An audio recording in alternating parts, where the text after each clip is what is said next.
right, good morning, San Francisco. Welcome to the SFJAZZ Center. So great to have you with us on this Saturday. I'm Rebecca Mauleon, the Director of Education here, and we are so happy to see all of you wonderful folks, not only in the hall, but out there on live stream land. Let's wave to the audience out in the internet land. We're live streaming. We have audiences from all over the world. Yeah, you can introduce each other, that's fine. We're so happy to have you with us on this beautiful Saturday. If you haven't been here before, you're in for an amazing treat. So before we get started, just a couple of housekeeping reminders to please shut up all your electronic devices so that we don't have any interruptions in the show. Also, we want to make a very, very special thank you to our sponsor for today, Umpqua Bank. Thank you for those wonderful little trumpets that we all got today. And for those of you online, we'll send you a picture. But thank you very much to our generous sponsor for making this possible. And we want to acknowledge that the sponsor has graciously donated several pairs of tickets to some of you lucky winners in the audience. So at some point, there'll be a slide that will be projected on the screen. And if your name is on that slide, you can go to Will Call and pick up your tickets for a select show here at SFJAZZ. So thank you again to Umpqua Bank. There's our winners, Erica Abad, Odessa Cooper, Georgi Snell, Eduardo Vergara, and Angela Wong. Let's give them a round of applause. Thank you so much. And our online audience will also have the opportunity to win a couple of pairs of tickets by answering some very interesting questions about Dizzy Gillespie. So, we're here, of course, to honor 100 years of this man's birth and his contribution to jazz and to American music and to music in the world. Dizzy Gillespie, of course, played what instrument? The trumpet, that's right. And we've got we've got three amazing trumpet players. You're going to start off by hearing two of them.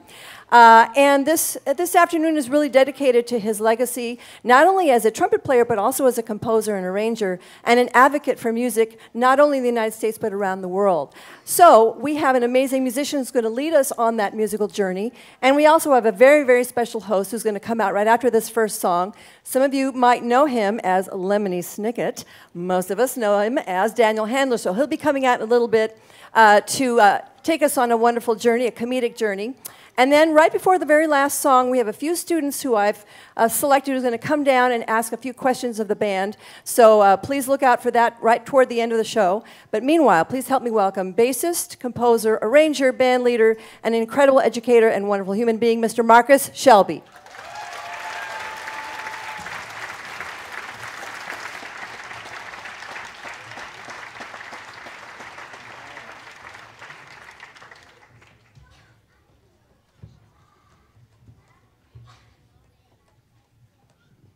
Good morning. How y'all doing? Y'all ready for some Dizz? All right. Raise your hand if you've heard of Dizzy Gillespie. Awesome. That's just about everybody. Well, we're going to start off with a song that's named after Dizzy Gillespie. He named it after himself. It's called Dizzy Atmosphere. And so we're going to feature our wonderful guest trumpet players on this first one. And before I even do that, I'm going to introduce the band. Can we do that yet? Let's do that. Glenn Pearson on piano.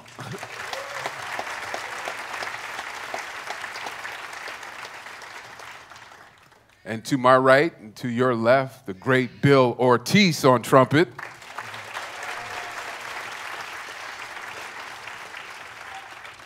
To my left, the amazing Geechee Taylor on trumpet.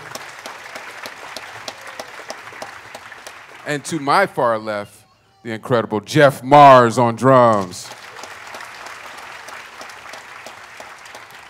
And we have another great trumpet player, but we're gonna keep you in suspense and bring her up on the next song.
Hi.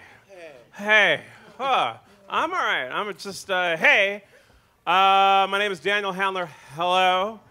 Sometimes they call me Lemony Snicket. Hello. And I'm a little discombobulated. I'm a little befogged and befuddled. I'm a little disoriented and a little disoccidentaled. It's just like the floor feels like it's made of Jell-O, and like the ceiling feels like it's made of floor. You know? The word for that? There's a word for that. I'm feeling a little dizzy. That's what he's talking about. Am I dizzy because of an inner ear disorder? No, I'm not. Am I dizzy because of all the whiskey that the musicians pass around backstage? Good guess, but no. Am I dizzy because our fragile dreams of equality and democracy are being crushed by the corporate culture of late capitalism? You're not supposed to applaud that in this town. Yes, that is why I'm dizzy, but also no. Because that's not why we're here. I'm dizzy by that dizzy atmosphere that this band just threw down, because it's true, this beautiful room just got a little dizzier thanks to these gentlemen here on stage. Now, what is this room? What is this building? What is happening? I'll tell you, this building used to be a place where you could have your car repaired. It's true. And that is also when we lived in a world when there was no freestanding building dedicated to the music and art form known as jazz. Things have changed. If you have a problem with your muffler, and you drive up to this building, they will turn you away. It happened to me last week. I said, can you help me out? And they said, no. We're dedicated to jazz. That's what they told me. I was relieved to hear that because as a dedicated and yet pretty lazy board member of SFJAZZ, I was overjoyed to see that this building is here and going strong and celebrating, it's true, the 100th birthday of Dizz Gillespie. That's right, 100. If he were here in this room right now, he would first of all be saying, wow, I thought I died a little while ago. That's the first thing he would say. And then he would say, hey, I'm happy to be here, but why is there like a guy in a suit talking? And I would say to him, Dizzy, I'm just going to take you through the band, except I would call him Mr. Gillespie. That's true, it's what I would do. Now, the names of these musicians got thrown around a little bit, and the instruments got thrown around a bit, but in case none of you are experts or you need some review, because I know that happens to me. Sometimes I hear something and then I need to hear it again. I'm going to take you through. Now, first of all, right here, I'm going to start with the man who just happens to be the man I love. And he's the musical director, and he is a force of nature in this town. This is Mr. Marcus Shelby right here. Yeah. And you see this guy all over town, and wherever he's going, he's got his arms slung around this thing right now. Is it his husband? No. Is it his wife? No. Is this some kind of mistress situation? A little bit. It's what we call a double bass. One thing in life you hardly ever regret ordering a double. It's true. Go in and have a double shot of wheatgrass juice, for instance, and you will feel much better. And the double bass is the same way. Now, how does the bass work in jazz? I've said it before, and I will say it again. When you lay down the bass in jazz, it's like making your bed in the morning because you don't know what's going to happen. You don't know who's going to come over. So spread some sheets out for us here.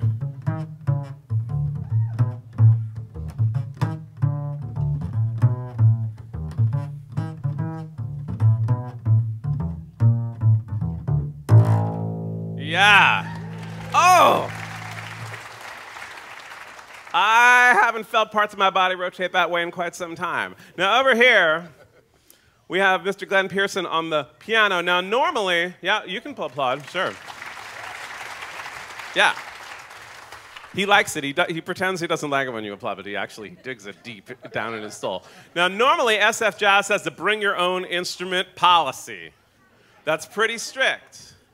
Not so long ago, I was here seeing Pharoah Sanders. He brought his own saxophone. He brought his own. He didn't ask a building to provide it for him. But SFJAZZ, we make an exception when it comes to the piano.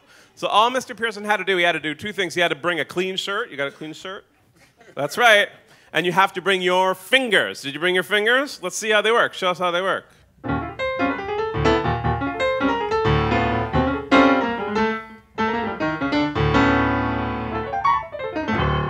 Wow! That's not how my fingers work. I can hardly text.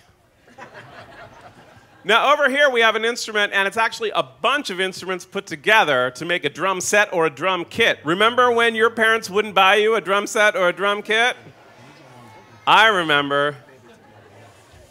That was a sad day for me. That was the worst Hanukkah of my life. But Jeff Mars's parents said, sure, we'll buy drums. What do we care? Yeah, now one of the drums, he told me this during rehearsal, one of the drums is called a Purple Heart. And I said to him, is that because being a jazz drummer is the most dedicated service you can give to our nation? And he said, no, it just sometimes when the light shines on it, it looks a little purple. Oh well, play a little for us. Give it a little bit.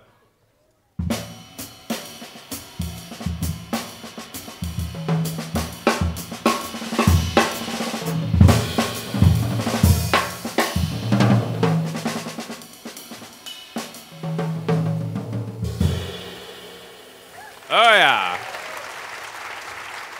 Yeah. You said, Mom, Dad, I'm going to play as good as that if you give me the drum kit, and they still said no. It's hard. It's hard for you. Let's move on. I don't have to think about it all day. All right. Now, and it's true that we have not one but two trumpet players on the stage with us today. Dizzy liked to say that practicing the trumpet was like filling a leaky bucket. I don't really know what that means, but I know exactly what that means, which is the history of jazz right there. So we have two trumpet players here. We have Bill Ortiz, and we have Geechee Taylor. And you know what? I don't even know why I bring it up, because it's not important to know which one came on time and was already dressed in his suit, and which guy was late and was wearing an old record store t-shirt and some red sweatpants. It doesn't matter. Doesn't matter. Why would I even bring it up? Yeah, and here's another musical term that I used. Everyone knows that the coolest thing in the world is a trumpet. The coolest people in the world have all played the trumpet. If you want to be cool, you got to play the trumpet. If you play the finger cymbals, you're never going to hit the top 100 of cool. You got to get up there and trumpet. That's kind of the best way. And so one trumpet player is cool, and I learned this. I looked this up. There's a term for two trumpet players. You know this term? Cooler. That's what it is. That's a term. Give us a little cooler right now.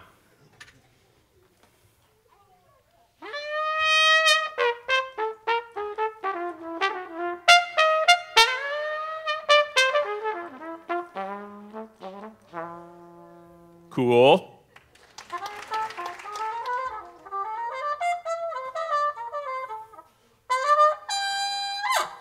Yeah.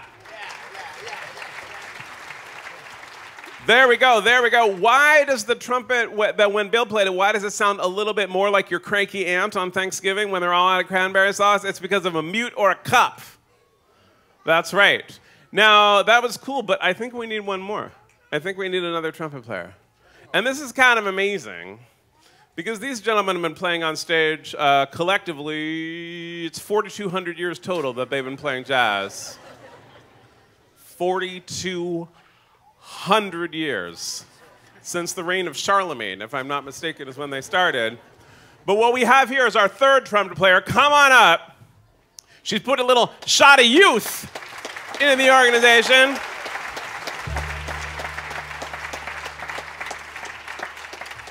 This is Kate Williams, ladies and gentlemen. She's from Fairfield. She's in high school. What were you doing in high school? Nothing. You were doing nothing. If you haven't been to high school yet, ask someone you're with. Like, sir, ask your wife right here. What was she doing in high school? Nothing. She was just lying around doing nothing. Show us what you do in high school, okay? Play a little for us.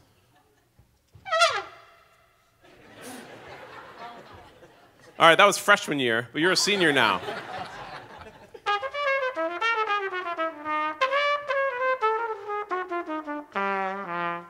All right. That's what I'm talking about. Yeah, she's a senior over in Fairfield. I'm not going to name the high school because I don't want people to stop by. She's a senior over there. And so everyone's saying to her, what are you doing next year? And she's like, I don't know. She's already cool. That's what happens when you start to play the trumpet. Everyone else in Fairfield, you say, oh, you're a senior in high school, what are you doing? And they say, yeah, no, I'm really excited. I've already gotten early admission. I've packed my suitcase, and I'm going to go. Yeah, it's got a lot of plans, got an internship, I got to go now. Caleb's like, I don't know. That's how cool she is. All right, now that we got the cool ensemble lined up, now that everybody knows a trumpet and a bass and a piano and a drums, they're going to give you a little more dizzy on a number that they like to call Night in Tunisia.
Harrison brought his fingers, the drummer brought his fingers, Marcus Shelby brought his fingers, and we got these 3 trumpet players who all brought their lips. Thank you. Yeah, now they had kind of a wild improvisational style over there on the trumpet, which is appropriate because Mr. Gillespie also had a wild improvisational style on the trumpet, which made him a pioneer and a promoter of a type of jazz that we call bebop. What? That's a name? Yes, it is. Bebop. Now, I know bebop when I hear it, but I had to go and they got this thing now called the internet, and I went and looked it up, the definition of it, which is that it has complex chord changes and a fast tempo. And then I went and checked my horoscope, and it said complex chord changes and a fast tempo. So I think what they're trying to say is that bebop is like life. Dizzy, 100 years, that's quite a legacy, but as soon as you start wandering around in a suit and talking about quite a legacy, you're stomping on the legacy. Because it's a wild and free thing, bebop. It fills you up like life, but also like life, it's smart, it's snappy, it's like a snack. And actually, I'm a little hungry right now. Do you have anything on you? Come on, this is San Francisco. What do you got? You have like a hamachi hand roll? What do you got? Good, nothing. All right. I'm not supposed to do this, but I'm going to go here on the stage, which has been set up for Pink Martini. They're coming out tonight, and they eat a lot. I'm going to see what they got. Oh, well, here's some salt. It's like, maybe. What else we got? Oh, wait, here we got some peanuts. We got some salt peanuts. Salt peanuts. What does that have to do with bebop? Let's find out. Let's have this band play a little bit about salt peanuts. Lay it on us.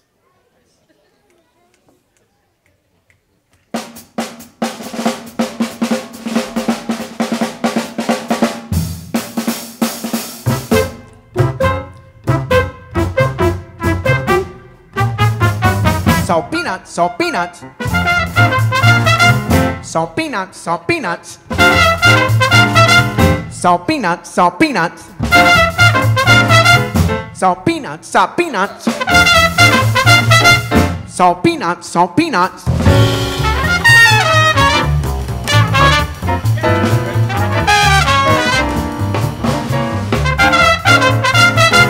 Salt peanuts, salt peanuts. Salt peanuts, salt peanuts. Oh! So do ba din la ba do la din yo dai do ba do dem. Sit lu lu do down. Su lu do lu do lu do ba do la ba do bi le ba do ba de de yo down. Ba de ba do lo ba do ba di di. Sit do lu ba de ba de ba de do ba do ba de ba do bang. Ba ba do le do le do le do le do le. Ba ba do ba do le do that. Say that do la do la do that. Do la do la do.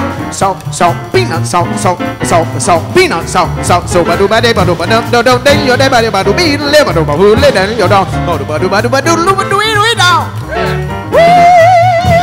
So ba do it de ba do yo do ba ba do ba u ba la ba do ba do ba do ba de ba do now. Say do le down. Say that do down. So ba do down. Shit, little do down,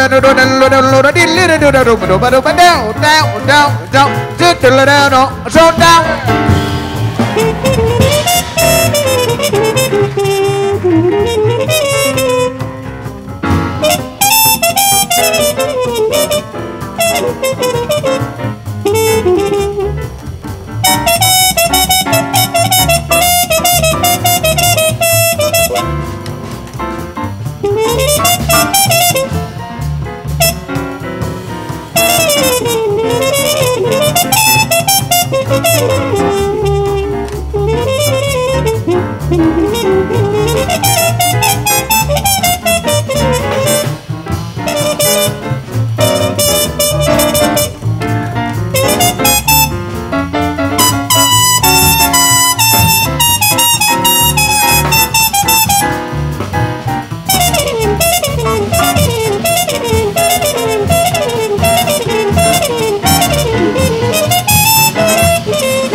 salt peanuts, salt peanuts.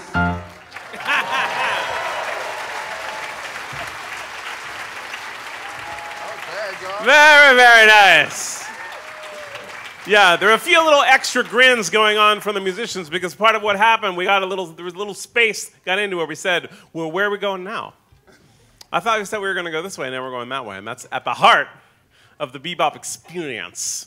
Now, another hallmark of Dizzy Gillespie is you can see it there in that beautiful picture, which I find amusing. You see Daniel Handler, and then you see a picture of Dizzy Gillespie. That doesn't just happen to me very often. I don't get confused for him a lot. We're both 100 years old, but other than that, we don't have a lot in common. So, but you see it there. While he's playing the trumpet, he's puffing his cheeks out. Now, you'll notice that there was hardly any of the cheek puffing variety from these trumpet players. And if you take a trumpet lesson, they will tell you, don't puff your cheeks out. What? But Dizzy puffed his cheeks out. Well, what's the moral of the story? You may puff your cheeks out while playing the trumpet if you're Dizzy Gillespie. So check next time you're playing the trumpet. Say to yourself, am I Dizzy Gillespie? And probably the answer is no. So don't puff your cheeks out. But you can, and you can also puff out your cheeks out when you were honoring Dizzy. So I brought all 4 of my cheeks here today. And I want everyone to puff out here, these cheeks right here. Everybody do it right now. That's what I'm talking about. That's what I'm talking about. It sounds really good. Now, the other cheeks you may puff out in the convenience and privacy of your own home. Only your own cheeks.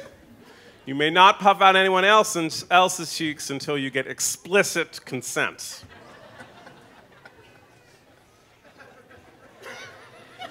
It's another thing where we went. We didn't know where we're going. Now we're going somewhere else. All right, well, we're going to play another Dizzy tune right now. And I don't know why I keep saying we, because all I get to do is dance around and get the best seat in the house here at SFJAZZ. They said to me, we're getting you a wandering microphone. You can wander wherever you like. And I said, what fool gives this man a wandering microphone? But now we're going to play another Dizzy tune, and it's called, it happens to be the name of where I went, Groovin' High. No, wait, it's a lull. But maybe you, for those of you who are not in high school yet, can get into Groovin' High.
Yeah. That's right. Where'd you go to high school? Today you can say you went to Groovin' High. All right, we're going to talk about another aspect of Dizzy's life and work, which happens to be my favorite aspect of his life and work, which is his nurturing and participation in Afro-Latin and Afro-Cuban music, which is a blending of cultural and musical styles into a powerfully groovy and a grooverly powerful cornucopia of delight. And I say this to a lot of people, and I don't mean to insult our piano player here, but I gotta put my foot up right here. Yeah, you see, these are a gift from my mother last night. She gave these to me. My Jewish mother gave me some Christmas socks. I don't know what the world is coming to. But why, this is an example of something that you may wear on a beautiful afternoon to appreciate Dizzy Gillespie. But if you go out to hear some Afro-Cuban music, do not wear socks, because your socks are going to be blown off by the Afro-Latin and the Afro-Cuban sounds of that kind of music. It is incredible. Now, we live in a town where you can get kimchi in your burrito, so the blending of the cultural styles right now in 2017 doesn't seem so startling. But in 1947, Dizzy saw it when people weren't thinking about it. He reached out to Chana Pozo, a Cuban percussionist, who joined his band. And they didn't even speak the same language. Dizzy didn't speak any Spanish. Chana didn't speak any English. But what Dizzy said is, we both speak Africa. They both spoke the language and the culture of where this music came from and where it has spread all over the world. And so it's not really a blending of disparate cultures. It's a coming back together of these cultures that got scattered all over the world. And it's a beautiful and magical thing. We're going to hear one of these tunes now. It's called Manteca, which means lard, but it also has a slang meaning, which refers to another substance, also bad for you, that some musicians like to indulge in. None of the musicians on stage, of course, even know what I'm talking about, except Kate. She's the only one who knows. She has kept the other ones innocent. Let's hear a little Manteca. Let's hear it. Yeah.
Manteca, manteca. What an amazing, amazing sounding band this is. And for those of you who witnessed that spectacle earlier, that did not happen. You could just erase that from your... I saw her dancing in the hallway. You can't leave a woman dancing alone. That really didn't happen. Okay. She was dancing. I couldn't leave you alone dancing. You can't leave a woman alone dancing unless she wants to be alone dancing. Then you got to leave her alone right away. Absolutely. So, may I call you Mr. Snicket? You can call me whatever you want. All right. As you well know. Yes, I do. We have a few young people who would like to come up and ask some questions of the band and perhaps of yourself. Would that be okay with you? That's fine with me. I have no other plans today. All right. So I got a dinner. Normally we would have everybody ask a question, but we're kind of crunched for time. But we will have Otto and Ben and Billy and Max and Laszlo and Jackie. If you're around, come on down, ask a question. And for those of you who didn't get a chance, we're going to be out in the lobby. Mr. Shelby has some CDs, and maybe Mr. Snicket might be out there to... you never know with him. You never know with this guy. So please, you know, come on. Yeah. Okay, so come on over here. I'll be serving peanuts to anyone who's not allergic. Yes. So come on over here, get in the shot, y'all. Oh, look at them. And we're going to ask some questions here, so I'll hand them the mic. That way you'll have yours. Okay, I'll have my mic. So let's see. Who's going to go first? You going to go first? Here we go. Why not? If you would ever listen to a song for the rest of your life, what would it be? Oh. If you guys had to listen to a song for the rest of your life, what would it be? Geechee, why don't you take this one? As much as I mean, you have to think of Louis Armstrong's West End Blues for me. That's just one that goes with me all the way. That's right. For people who don't know who Louis Armstrong is, he's the coolest person in the history of the entire world. And a trumpet player. Go figure. All right, next question. This one's for the drummer. How do you get your parents to let you play the drums? Oh, that is a good one. They actually make, technology has improved recently, so they actually make these drum heads that are called silent stroke drum heads, and it's almost like similar to hitting a tennis racket. And then Zildjian puts out these cymbals that are called low volume cymbals. Otherwise, you're on your own. Yeah. I'm sorry, I can't help you. That's your parents' favorite phrase, though, low volume. What notes do you play the most? Oh, what notes do you play the most? Bill? I say C, G, and D.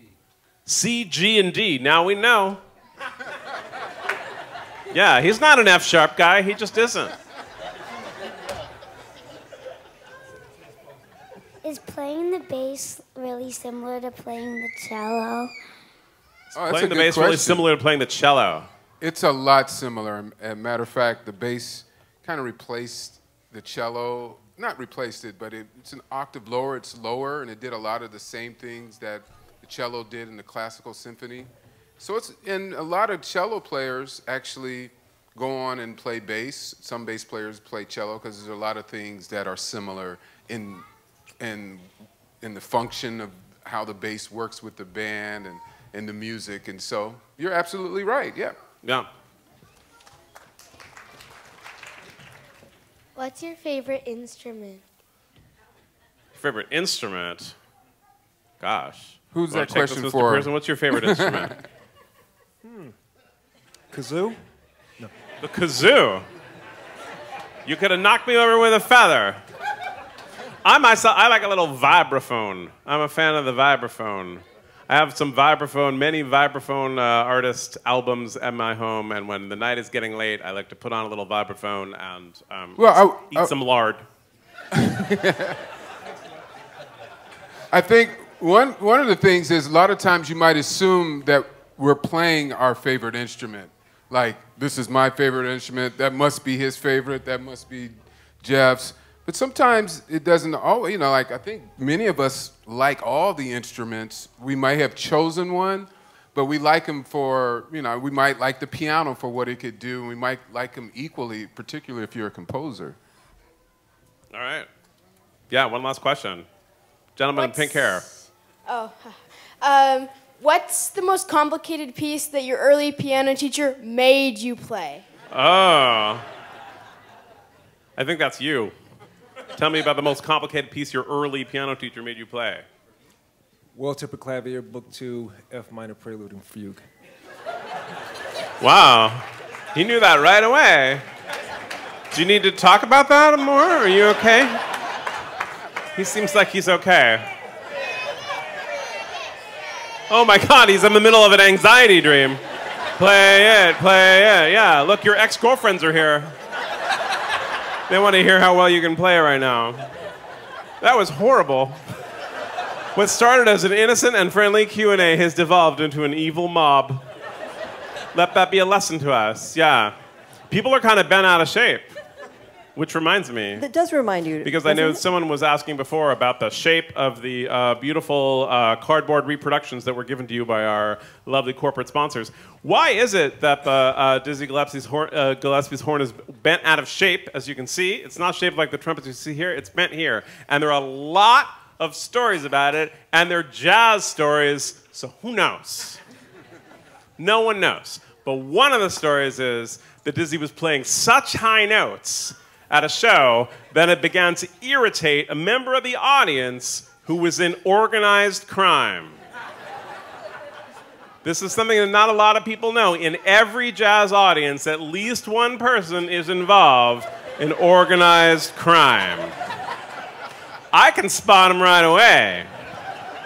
Some people can't spot them. At least one, not only one, but at least one is involved in organized crime. And this gangster got up on the stage, gave Dizzy $1,000, and this was a long time ago. Right now, $1,000 is like a macchiato and a pretty good Caesar salad.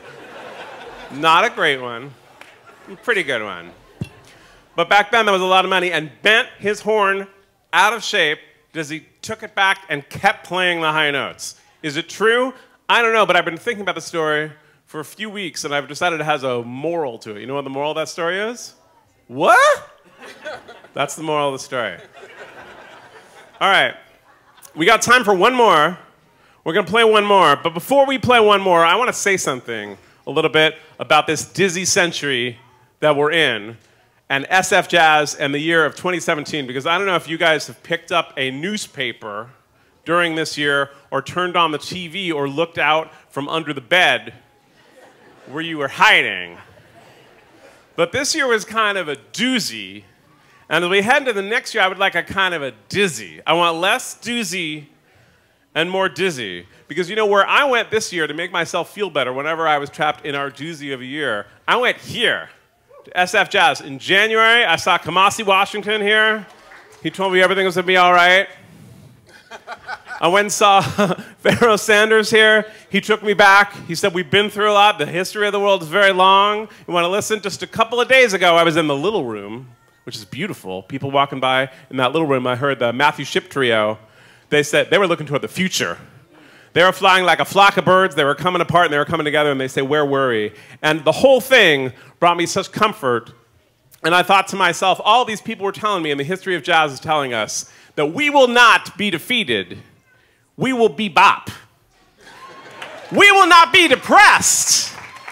We will bebop. We will not be separated. They're not going to build a wall down the middle of us. We will bebop. We will not be broken. We will not be beaten. We will not stand aside. We will not be silenced. We will not be seated. We will bebop. We were going to flip this over. We're going to stand with our communities and our loved ones. We will be angry. We will be happy. We will be glorious. And we will be triumphant. And we will bebop. If you know what I'm saying, puff out your cheeks. If you know what I'm saying, get bent out of shape. Because this is SFJAZZ. We stand for all that is righteous and true and groovy in this world. And we want all of you to play with all of us. Are you ready? You want one more? You got to ask for it better than that. You want one more? All right. This is Dizzy Gillespie, and this is Bebop.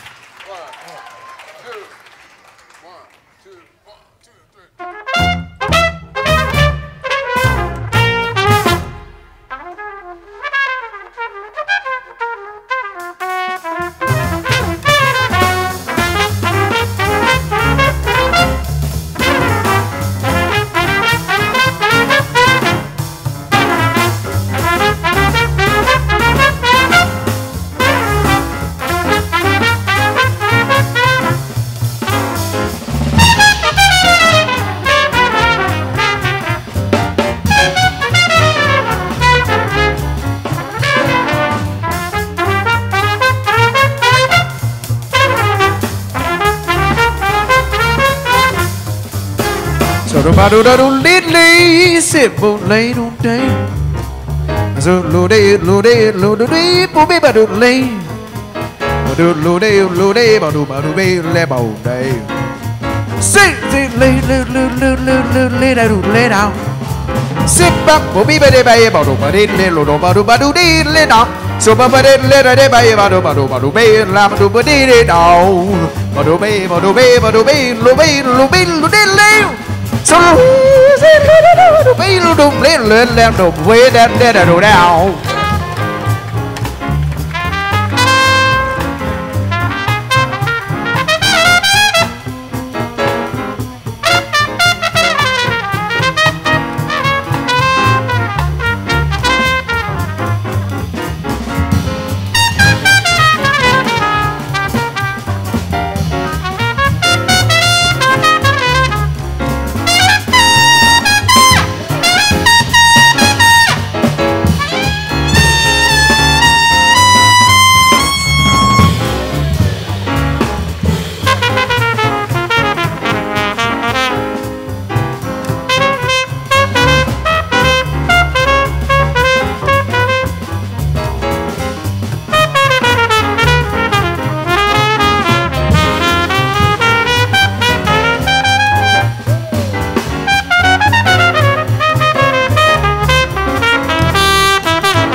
Give it up for the band. Give it up for Dizzy Gillespie. Give it up for SFJAZZ. Thanks for coming on out. We'll see you in the lobby.